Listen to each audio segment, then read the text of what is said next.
जवाहरलाल नेहरू एक ऐसी शख्सियत जिनके बारे में बहुत कुछ कहा गया है, बहुत कुछ लिखा गया है और बहुत सारे लोगों ने मुझे ये कहा कि उनके बारे में कोई वीडियो या कोई आर्टिकल बनाओ।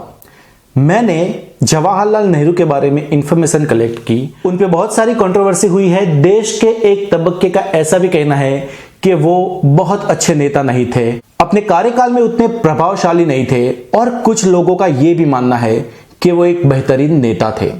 तो सच्चाई आखिर क्या है, आज जानने की कोशिश करेंगे द गोसाई में। और यहाँ पे ना तो मैं जवाहरलाल नेहरू के बारे में ये बताने का प्रयत्न करूंगा कि वो अच्छे थे या वो बुरे थे। सच्चाई ये है कि कोई भी इंसान दुनिया में 100% अच्छा या 100% बुरा नहीं होता है। क्राइम अलग है, मैं क्रिमिनल्स की बात नहीं कर रहा हूं। जो कोई क्राइम करता है वो 100% बुरा है और जो कोई इंसान क्रिमिनल है वो हर हाल में बुरा ही है। लेकिन मैं आपके और मेरे जैसे या इस देश के किसी पद या किसी कोने में बैठे एक सामाजिक इंसान की बात कर रहा हूं जिसे कई सारे डिसीजंस लेने होते हैं और वही डिसीजंस किसी लोगों के लिए अच्छे होते हैं और वो ही डिसीजन कई लोगों के लिए बुरे साबित हो जाते हैं। तो यहाँ पे बहुत सारे लोगों ने मुझे जवाहरलाल नेहरू के बारे में पूछा है, इसलिए मैंने उन पे वीडियो बनाई है। इसके ऊपर मुझे 100% बुरा या अच्छा कहने का कोई हक नहीं है। और एक बात यह भी है कि इस देश के सिटीजन्स के तौर पर उनके बारे में कुछ जानना, कुछ इंफॉर्मेशन प्राप्त करना हमारा अधिकार भी है। तो आज मैं आपको जवाहरलाल नेहरू के जीवन की दो घटनाएं, दो पॉइंट बताने जा रहा हूं जिसमें से एक पॉजिटिव है और एक नेगेटिव। और दोस्तों मेरी आपसे ये गुजारिश है कि इस वीडियो को जब तक आप पूरा नहीं देख लेते, मुझे कोई कमेंट, कोई लाइक, कोई डिसलाइक नहीं चाहिए, क्योंकि जब तक इसे आप पूरा नहीं देखेंगे समझ ही नहीं पाएंगे कि मैं क्या कह रहा हूं। तो शुरुआत करते हैं जवाहरलाल नेहरू के पॉजिटिव फैक्टर से। तो सन है 1951 का। इंडिया में पहली बार चुनाव हो रहे थे, इसीलिए लोकसभा और विधानसभा दोनों चुनाव एक साथ लड़े जा रहे थे और इसीलिए कांग्रेस की ओर से जवाहरलाल नेहरू ने पूरे देश में लगभग 40,000 किलोमीटर तक घूम घूम के रैलियां की थी। और इन्हीं रैलियों के दौरान जवाहरलाल नेहरू मध्य प्रदेश के चुरहट विस्तार में पहुंचते हैं, जहां पे एक राय बहादुर ऑफ चुरहट कहे जाने वाले शख्स के लिए वोटों की अपील करते हैं। राय बहादुर या राव साहब ऑफ चुरहट कहे जाने वाले इन शख्स का नाम था शिव बहादुर सिंह। पंडित नेहरू ने उस रैली में चुरहट विस्तार में शिव बहादुर के लिए वोट मांगे, यानी उनके कांग्रेस के एक उम्मीदवार के लिए वोटों की अपील की। उसके बाद जैसे ही पंडित नेहरू सभा को संबोधित करके नीचे उतरे, उन्हें अपना एक अंगद शख्स मिला और उन्होंने पंडित नेहरू को कहा कि आप ये क्या कर रहे हैं। पंडित जी ने कहा कि आप साफ साफ बताइए, आप बताना क्या चाहते हैं। और उन्होंने कहा कि शिव बहादुर सिंह पे कई मुकदमे दर्ज है और फिलहाल ही कुछ समय पहले, कुछ महीने पहले उन पे रिश्वतखोरी का आरोप लगा है और उस इंसान के लिए आप यहाँ पे वोट मांगने के लिए आए हैं। पंडित नेहरू तुरंत वापस मंच पर जाते हैं और वहां जाके लोगों को संबोधित करते हैं। कुछ लोग खड़े हुए थे, कुछ लोग बैठे थे। उस कसमकस में लोगों को बैठने का अनुरोध करते और कहते हैं कि शिव बहादुर को, यानी कि कांग्रेस के इस विस्तार के उम्मीदवार को आप वोट मत करना। मुझे पता नहीं था कि इसके ऊपर मुकदमा दर्ज है और अब इस वक्त चुनाव का आगाज हो चुका है, मैं नामांकन वापस नहीं ले सकता, इसीलिए यहां पे आप कांग्रेस के प्रतिनिधि को नहीं लेकिन सामने वाले प्रत्याशी को जिताइए। और लोगों ने ठीक वही किया। कांग्रेस के शिव बहादुर सिंह उम्मीदवार वहां पे हारे और बड़े मतों के साथ समाजवादी पक्ष के जगत बहादुर सिंह नाम के कैंडिडेट वहां पे विजेता घोषित हुए। तो दोस्तों अब इस घटना के बाद आपको क्या लगता है, जवाहरलाल नेहरू एक कैसे इंसान थे? बहुत अच्छे इंसान थे ना। अब दोस्तों उनका नेगेटिव पॉइंट भी सुनिए। जवाहरलाल नेहरू, हाँ, उनके ही कारण सिंधु समझौता हुआ।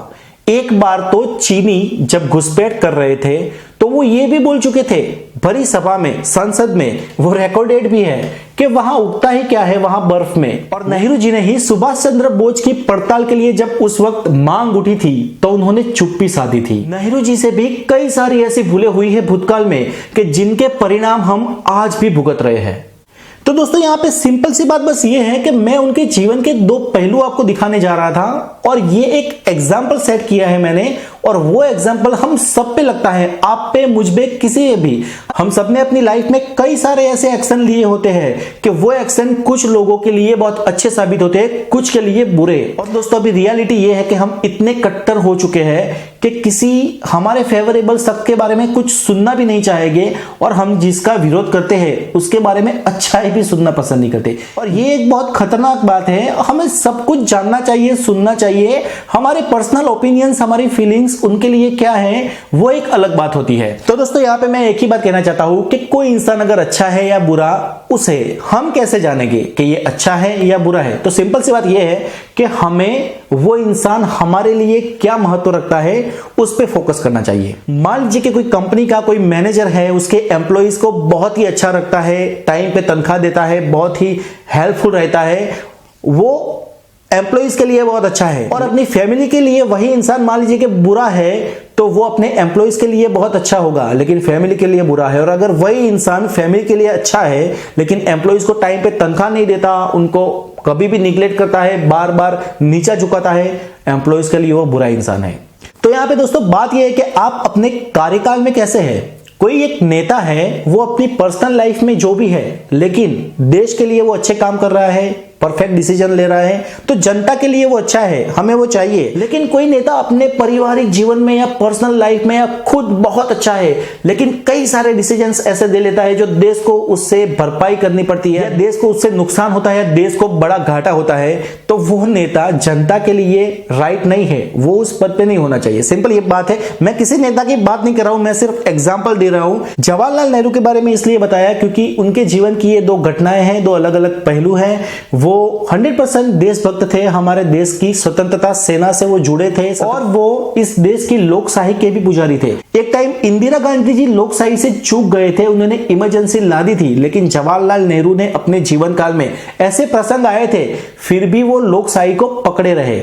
इंदिरा गांधी ने लोकशाही को छोड़ा लेकिन कुछ मामलों में इंदिरा गांधी भी बहुत अच्छी थी। और वैसे ही नरेंद्र मोदी को ले लो या अटल बिहारी वाजपेयी को ले लो, उन्होंने भी देश के लिए बहुत सारे अच्छे काम किए हैं और कुछ लोगों को उनके कई डिसीजंस गलत भी लगे हैं। तो यहाँ पे हर एक इंसान के दो पहलू होते हैं, आपके भी, मेरे भी, हम सबके। लेकिन हम बार बार रिपीटेडली कौन सी चीज करते हैं, अच्छी या बुरी, उससे हमारा एक पर्सनालिटी, हमारा एक व्यक्तित्व खड़ा होता है और वो दूसरे इंसानों में एक इंप्रेशन हमारी खड़ी करता है, उनको हमारे बारे में अच्छा या बुरा कहने में।